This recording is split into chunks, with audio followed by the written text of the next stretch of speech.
Ai, ai, ai. O que vocês fizeram? Olha a bagunça desse quarto. É uma cabaninha. Ah, tá. É uma cabaninha? Olha aqui dentro. Deixa eu Tem ver. mais passagem. Aqui é a Vai porta. cair, cuidado de mim. Não, é resistente. Aí aqui, ó. Nossa. Tampa a porta. Nossa. Aí dentro Ficou parece... maneiro. Toma um banquinho. Depois... Cadê a mala? A mala tá lá. E esse negócio aqui é de pôr a senha? É. Hum. E pra pôr o olho. Não posso mostrar. Desculpa, Ah, não tá. posso mostrar a senha. Ah, tá. Vai. Então vou entrar aí pra contar a história hoje? Sim. Então tá. Dá licença, deixa eu ver se eu consigo entrar. Vai. Entra. Aí tem que entrar a mamãe primeiro, né, Ivan? É. Vai entrando. Ai, gente. Deixa eu pôr. Ops, coube. Oi, Lili. Coube. Acho que sim. A garagem caiu. E aí, a mamãe coube? Ah, coube. Ufa. Então tá, começar a ler o livro. Qual que é o livro de hoje? Penduculhos. Dos Pedúculos, Abaixo das Canelas, de Eva Furnari. Olha, nem pode ver. Galerinha, não pode ver nem o pé. Anda descalço. Ó, Não pode ver tem o uma, pé. tem Que uma é esse parte livro? bem engraçada do bumbumzinho. Olha essa parte. Essas crianças bobinhas. Lá eles não podem mostrar o pé, né? Não pode mostrar Mas pode os ficar pelado. Pendúculos. Muito bem. Que doideira, pode ficar olha pelado. Aqui, olha a primeira foto. A primeira foto é a primeira página. Ah, a primeira foto. As pessoas peladas. E por que eles não podem mostrar o pé? Porque eles acham feios. Eu sei lá. Tem uma doença? Será? Vamos ler o livro? Vai ler. Então tá. Pode. Aqui? Pode. Pronto? Pode ler.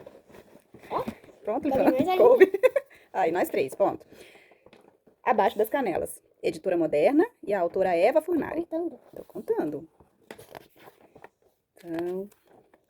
Ninguém sabia por quê, mas os pequenos habitantes de Poscovônia não podiam mostrar os pés. Podia até andar pelados, mas mostrar os pés não. Nunca, de jeito nenhum. Mas Poscovônia- andar pelado? Podia, né?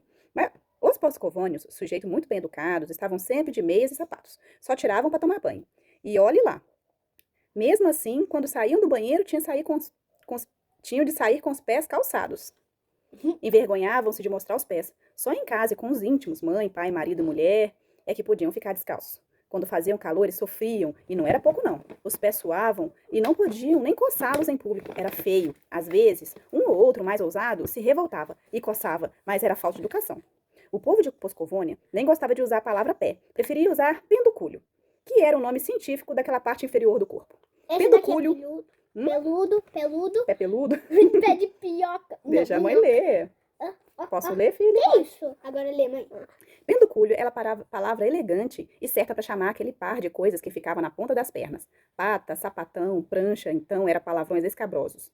Se alguém quisesse ser grosseiro e ofender o outro, xingava de pé chato, pé peludo, meia sola, pé de chinelo, bicho de pé. Cócegas no pé, então, era uma dessas coisas que ninguém falava abertamente. Até parecia aqueles assuntos misteriosos, cheios de segredinhos, de que as meninas e os meninos falavam dando risinhos. Às vezes, parecia um ou outro doido que passava correndo descalço pela rua. As mães, envergonhadas, cobriam os olhos das criancinhas até que chegasse uma autoridade para manter a ordem. Nossa, que sério!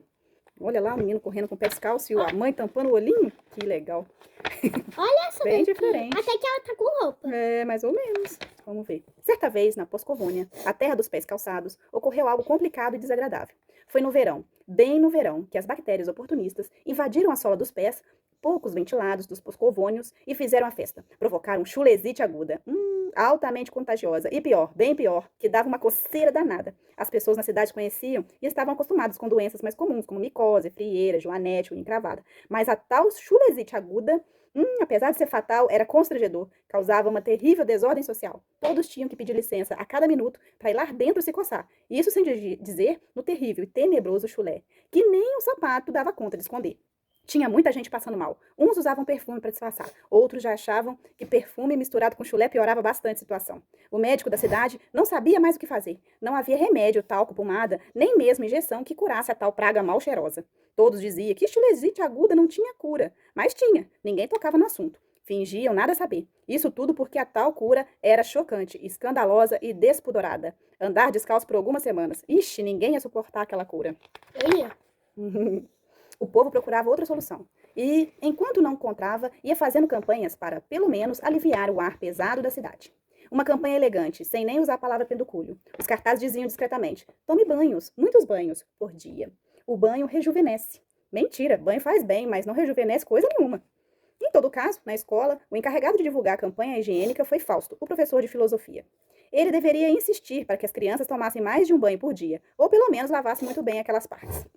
Escolher esse professor porque ele poderia encaixar sutilmente esse assunto na sua aula de EMDAI, Estudos Meticulosos de Assuntos Interessantes. No primeiro dia em que Fausto começou a falar dos banhos, o Joãozinho logo levantou a mão e fez uma pergunta franca e direta. Professor, por que a gente não pode mostrar os pedúnculos?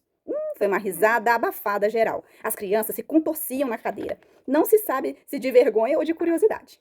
A cara do professor, todo constrangido, gente. Ah, esse livro é demais. Deixa eu ver. O professor, pego de surpresa com a pergunta a queima-roupa, ficou embasbacado. Ele viu que o Joãozinho tinha sido sincero e educado, que tinha usado a palavra pendúculo corretamente, mas não sabia o que responder. E, nervoso, disse a primeira coisa que veio na cabeça. Por que não, é? Joãozinho, sem entender a resposta, ficou quieto e não perguntou mais. Quem ficou perturbado mesmo foi o professor Fausto. Foi para casa e não conseguiu dormir. Ficou só pensando na pergunta do Joãozinho, que ele mesmo nunca tinha se perguntado. Por que eles tinham tanta vergonha de mostrar os pendúculos? Justo ele, que era um pensador profissional, como é que ele nunca tinha pensado naquela perguntinha? Oh, céus! Qual seria a resposta? Olhou para ver se não tinha ninguém espiando, tirou o sapato, as meias e ficou olhando, até admirando os próprios pés. Não achou nada demais, nada para se esconder. Naquela noite, o professor estava sem sono, só pensava naquilo. Quando conseguiu dormir, teve um sonho estranho. Sonhou que sua cama voava pelos ares e aterrissava ao lado de um casebre, no topo de uma montanha. Na porta do casebre havia um homem muito velho, que olhava para ele. No dia seguinte, depois das aulas, o professor Fausto resolveu passar na biblioteca. Quem sabe encontraria alguma resposta dos livros. Consultou os livros sobre os pendúculos, todos falavam da anatomia de unhas, de solas, de tendões, de músculos, mas nenhum falava da vergonha de mostrá-los. Desanimado, resolveu guardar os livros na prateleira. E ao subir numa escadinha para guardá-lo, pisou em falso, agarrou no que pôde, perdeu o equilíbrio e caiu no chão. E ele e mais alguns livros. Qual não foi sua surpresa, quando despencado, viu diante de si um livro aberto. Um livro aberto e a mesma imagem com a qual havia sonhado um velho na porta de um casebre no alto da montanha. Rapidamente ele leu embaixo. Este é José Raimundo Silva Couves, conhecido como Zé das Couves, o morador mais antigo da região de Poscovônia, que mora sozinho e isolado no Morro dos Pintacilgos, a 30 quilômetros da cidade. O professor arregalou os olhos, impressionado. Tinha sonhado com aquele lugar exatamente daquele jeitinho, até a árvore torta ao lado era igual. Não teve dúvidas. Aquilo era um sinal. Ele iria até a montanha para ver se descobria algo a respeito dos pendúculos. O professor Fausto pegou o mapa da biblioteca, comprou uma bússola, arrumou um lanche e lá se foi ele para o Morro dos Pintacilgos. Depois de muito caminhar, finalmente ele chegou da montanha. De longe já avistou o casebre, mas parecia abandonado. Bateu na porta e ninguém atendeu. Cansado, sentou-se no banco que havia em frente à casa. De repente, ouviu um barulho vindo da floresta. Pronto, pensou. Agora só falta aparecer um bicho selvagem.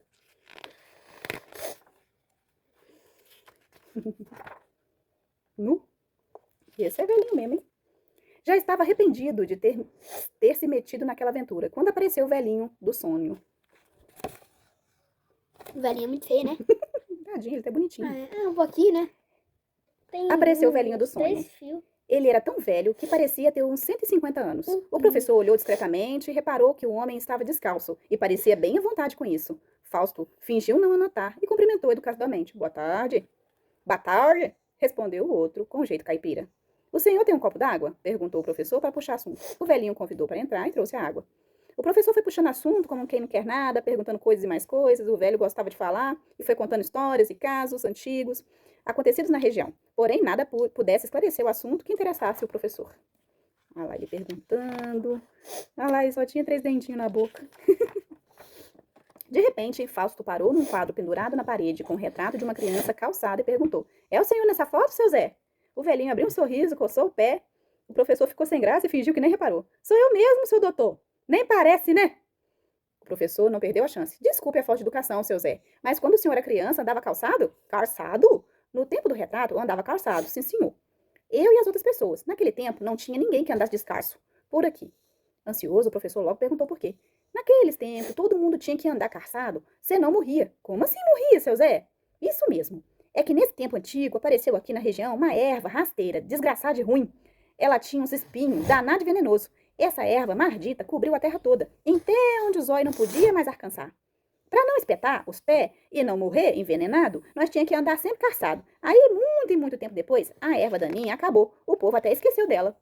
O professor Fausto olhava embasbacado para o seu Zé das couve. Ali estava a explicação. Os moradores de Poscovônia criaram um hábito de não tirar os sapatos por causa da erva venenosa. Usaram sapatos por tanto tempo que passaram a ter vergonha de mostrar os pés e acostumaram de tal forma até que esqueceram porque estavam usando. Tem regra que caduca, filosofou o professor. A gente esquece de conferir o prazo de validade, vencido, e continua usando. O Zé das couve foi buscar outro copo d'água e Fausto sentiu uma pressa danada de ir embora. Seu Zé, eu vou indo, muito obrigado por tudo. Vai com Deus, meu filho, despediu o seu velhinho. O professor tinha pressa de contar essa história para as pessoas da cidade. Agora estavam livres para andar descalços. Não mais havia ervas daninha venenosa. O professor Fausto achou que depois dessa todo mundo ia tirar o sapato na mesma hora e sair dançando descalço por aí. Enganou-se. A história não foi bem assim. Levou um bom tempo para que o povo de Poscovônia mudasse seus hábitos. Antes experimentaram as escandalosas sandálias, depois os ousados chinelos, para finalmente poder mostrar os penduricalhos nus por inteiro. A chulesite aguda nunca sarou completamente. Quem usa tênis sem meia sabe disso, né? Comer também. E em Poscovônia, o xingamento continua sendo seu pé chato, pé peludo, meia sola, pé de chinelo, bicho de pé. É o hábito. Fim. Gostou? Sim. Gostou? Mas o que você mais gostou no livro? Ai, acho que foi... A parte mais legal foi na hora que ele falou que ia sair o pé, tirar a meia, ficar de pé descalço e sair dançando com o pé. Que chulé. E você, Lili, o que você mais gostou? Da parte que ele voou com a cama. Que ele voou com a cama no sonho? Essa parte é legal mesmo, né? Qualquer dia a gente sonha que tá voando na cama, vai ser legal. É, Tchau, tchau. Tchau. Até a Até a próxima. Beijo, beijo.